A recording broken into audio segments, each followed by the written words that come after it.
بسم اللہ الرحمن الرحیم۔ السلام علیکم۔ ملازم بڑا ہی تابع دار تھا۔ مالک نے خوش ہو کے اس کی 5000 تنخواہ بڑھا دی۔ تابع داری میں فرق نہیں آیا، لیکن وہ بہت زیادہ مشکور بھی نہیں ہوا۔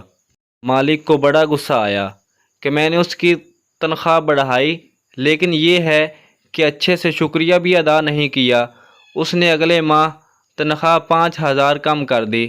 ملازم کی تابع داری اب بھی وہی رہی، کوئی شکایت نہیں کی۔ مالک نے اسے بلوا بھیجا اور کہا، بڑے عجیب انسان ہو کہ میں نے تمہاری تنخواہ 5000 بڑھائی پھر کم کر دی، تم جوں کہ تو رہے، یہ سب کیا ہے؟ ملازم بولا، اوہ، آپ نے خود کو تو رازق ہی سمجھ لیا تھا۔ میرے ہاں بیٹا پیدا ہوا تھا تو اس سے اگلے دن آپ نے تنخواہ 5000 بڑھا دی۔ تو جس دن میرا بچہ پیدا ہوا، میں یہ بات سمجھ گیا کہ جس خالق حقیقی نے بچہ دیا، اسی نے رزق کا انتظام بھی ساتھ ہی کر دیا، سو اسی کا شکریہ ادا کیا، کیونکہ وہی سب سے بہتر روزی دینے والا ہے۔ پھر جس دن آپ نے تنخواہ کم کر دی، اسی دن میری والدہ محترمہ وفات پا گئیں۔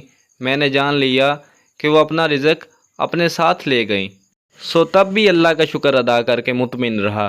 پھر بولا، صاحب، یہ روزی روٹی کے فیصلے کہیں اور ہی ہوتے ہیں، ہم تو بس مہرے ہیں جنہیں آگے پیچھے کر کے اسباب پیدا کیا جاتا ہے۔ سبحان اللہ۔